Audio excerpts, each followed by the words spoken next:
नमस्कार दोस्तों, दिशा एकेडमी तरौलिया में आपका स्वागत है। और आज हम पॉलिटी के एक विशेष टॉपिक प्रस्तावना की चर्चा करने वाले हैं। और पूरी पॉलिटी हम आपका बारी बारी से यहाँ हल कराने का प्रयास करेंगे। तो आज हम शुरू करते हैं प्रस्तावना।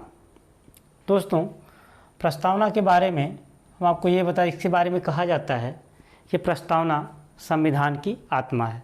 इससे स्पष्ट है कि प्रस्तावना में ज़रूर ऐसी कुछ बातें हैं कि इसको प्रस्तावना को संविधान की आत्मा व संविधान की कुंजी कहा गया है। तो सीधा प्रस्तावना पर आने से पहले हम थोड़ा पीछे चलते हैं कि कैसे हमारे संविधान का निर्माण हुआ, कैसे कैसे हमारा संविधान बना और इसके क्या क्या प्रोसेस रहे। तो बता दें दोस्तों, 9 दिसंबर 1946 को हमारे संविधान सभा की पहली बैठक आयोजित की जाती है।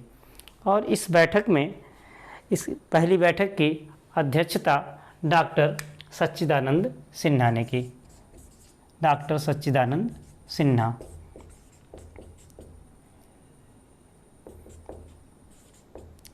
दोस्तों, डॉक्टर सच्चिदानंद सिन्हा के बारे में अब यह जानते रहिए आप कि ये हमारी संविधान सभा की जब 9 दिसंबर को जब ये अध्यक्ष बने तो इन्हें अस्थायी अध्यक्ष बनाया गया। कारण यह था कि ये सबसे उम्रदराज आदमी थे इस संविधान सभा टीम के। 11 दिसंबर 1946 को संविधान सभा की दूसरी बैठक आयोजित की गई और 2 दिन बाद ठीक फाइनली 13 दिसंबर 1946 को लास्ट बैठक संविधान सभा की होती है। और इस बैठक में पंडित जवाहरलाल नेहरू उद्देश्य प्रस्ताव प्रस्तुत करते हैं और इसी दिन से हमारा संविधान बनना प्रारंभ हो जाता है। लगभग कुल मिला जुला के 2 वर्ष 11 माह और 18 दिन में हमारा पूरा संविधान बन के तैयार हो जाता है। दोस्तों, ये डाटा देखने के बाद ऐसा लगता है कि इतने दिन कैसे लग गए।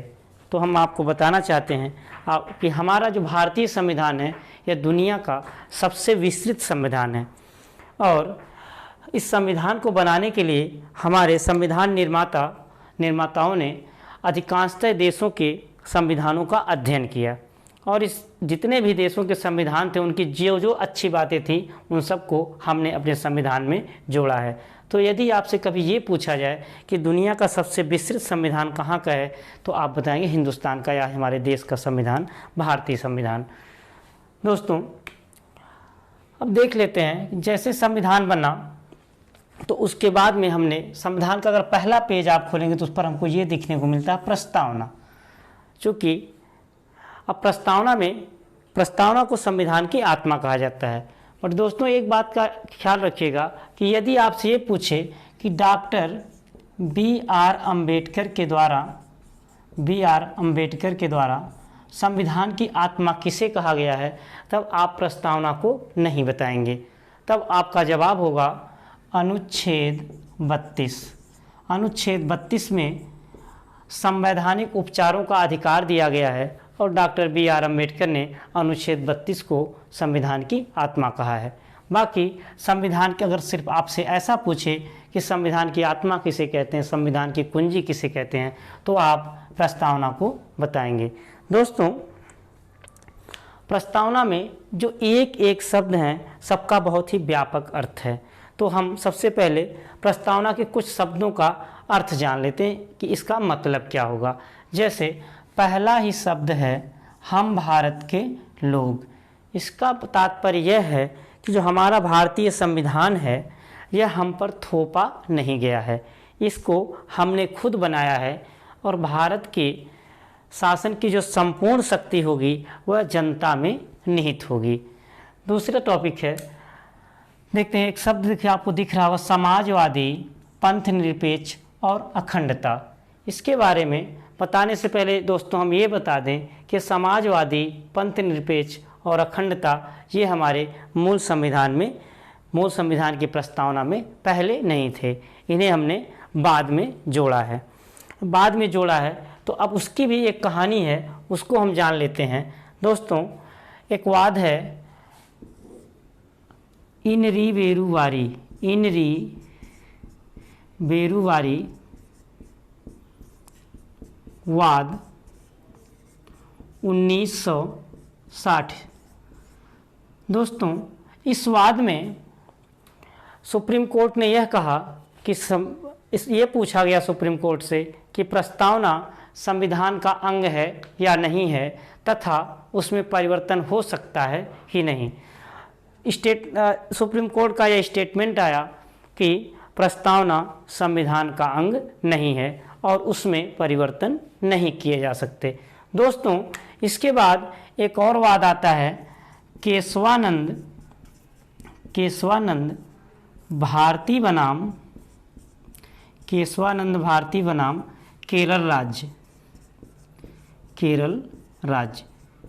दोस्तों, इस वाद में कोर्ट का निर्णय था कि प्रस्तावना संविधान का अंग ही नहीं अपितु अभिन्न अंग है और इसमें परिवर्तन किया जा सकता है।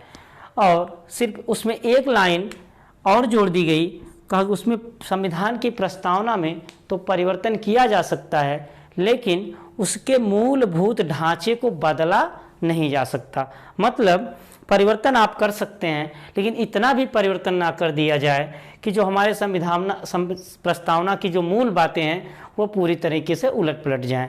तो इसी क्रम में दोस्तों 42वें संविधान संशोधन 1976 के अंतर्गत हमारी प्रस्तावना में 3 नए शब्द जोड़े गए, और जिनमें पहला शब्द था समाजवादी, दूसरा पंथनिरपेक्ष और तीसरा अखंडता। इनके मतलब को दोस्तों जान लेते हैं, सबका अपना अपना मतलब है। जैसे पहला शब्द है समाजवादी। समाजवादी शब्द का सबसे पहले उल्लेख हमें मिलता है कार्ल मार्क्स की एक पुस्तक है जिसका नाम है दास कैपिटल। दोस्तों, कार्ल मार्क्स एक जर्मन वैज्ञानिक थे और जर्मन राजनीतिज्ञ थे। और अगर थोड़ी कहानी के माध्यम से हम आपको बताएं तो जिस समय यूरोपीय देशों में औद्योगिक विकास अपने चरम पर था, और तो समाज का बहुत बड़ा वर्ग लेबर वर्ग था, और सारे काम चूँकि उद्योग लगेंगे तो उसमें मजदूरों की संख्या लगेगी, लोगों को काम करना है। तो ये जो काम करने वालों की जो संख्या थी वो लगभग 90% थी, और काम करवाने वालों की जो संख्या थी वो लगभग 10% थी। तो लेकिन जो प्रॉफिट होता था, प्रॉफिट का 90% भाग 10% लोगों के पास जाता था, और सिर्फ 10% भाग इन 90% लोगों के पास जाता था।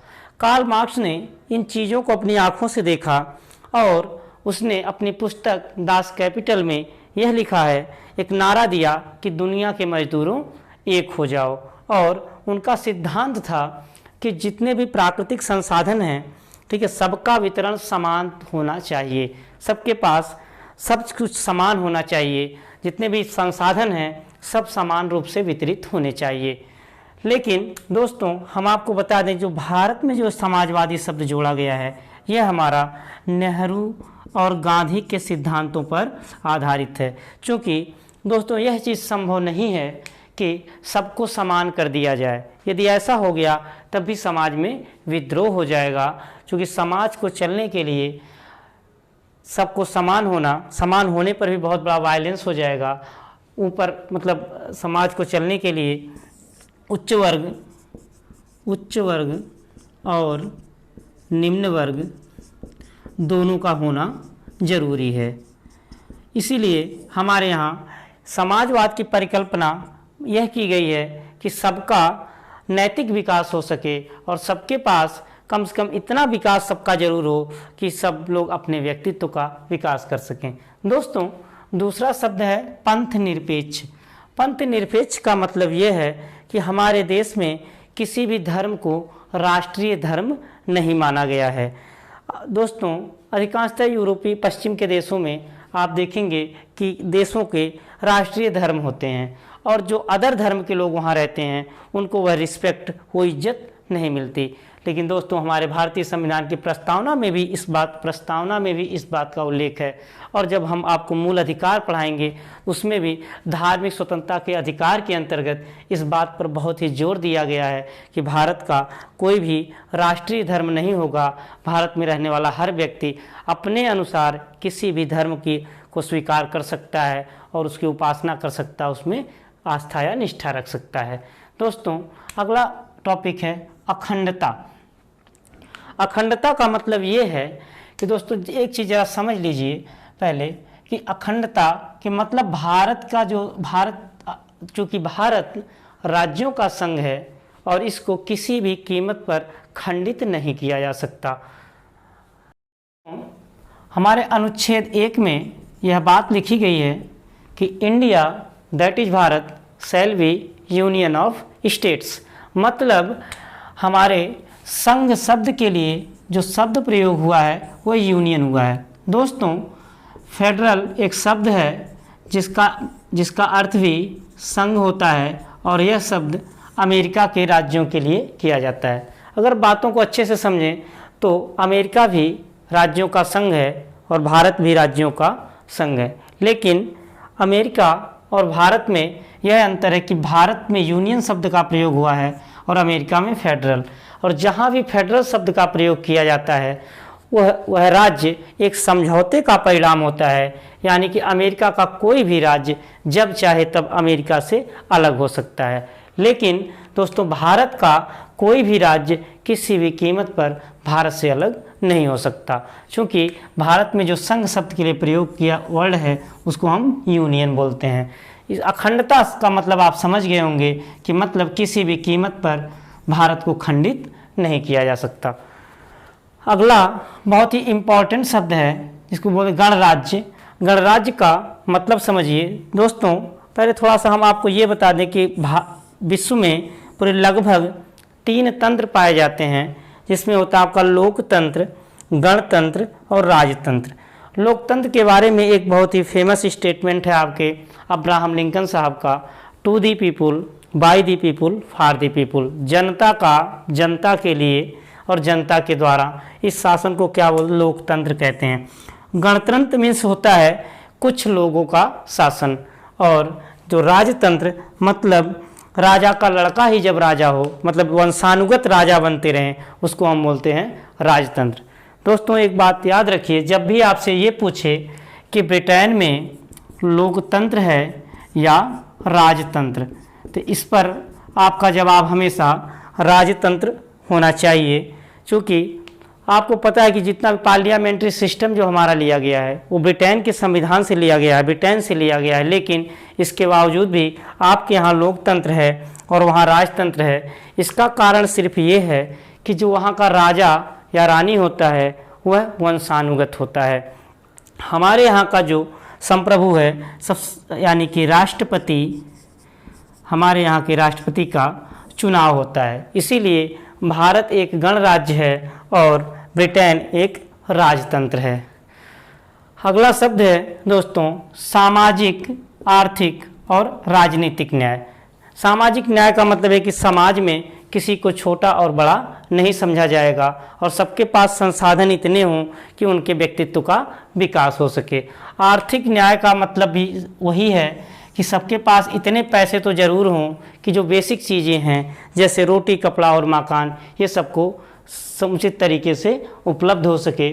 और राजनीतिक न्याय से तात्पर्य यह है कि कोई भी व्यक्ति हमारे देश में पार्टी बना सकता है, चुनाव लड़ सकता है, चाहे छोटे चुनाव हों चाहे बड़े चुनाव हों, इसके लिए कोई भी बाध्यता नहीं है। और दोस्तों आपको पता होगा कि इतना हमारे देश भारत में पार्टियां हैं, राजनीतिक पार्टियां हैं, उतना किसी भी देश में नहीं है। इसका कारण यही है कि हमारे यहाँ पूरी तरीके से सबको आज़ादी है। अगला शब्द है दोस्तों धर्म व उपासना की स्वतंत्रता। इससे तात्पर्य है दोस्तों कि हमारे देश में इसीलिए कहा गया अनेकता में एकता, अनेकता में एकता कहा जाता है कि भारत ही एक ऐसा देश है जहाँ पर अलग अलग प्रांतों, अलग अलग धर्म को मानने वाले लोग रहते हैं। शायद ही कोई ऐसा देश होगा जहाँ पे इतने धर्म के लोग रहते हैं। और हमारे प्रस्तावना में साफ साफ कहा धर्म व उपासना की स्वतंत्रता। तो अलग अलग कल्चर हैं, सबके उपासना के तरीके, आस्था के तरीके अलग होते हैं और इसकी पूरी तरीके से छूट दी गई है हमारे भारत में। ठीक है दोस्तों, आज के लिए इतना ही। धन्यवाद।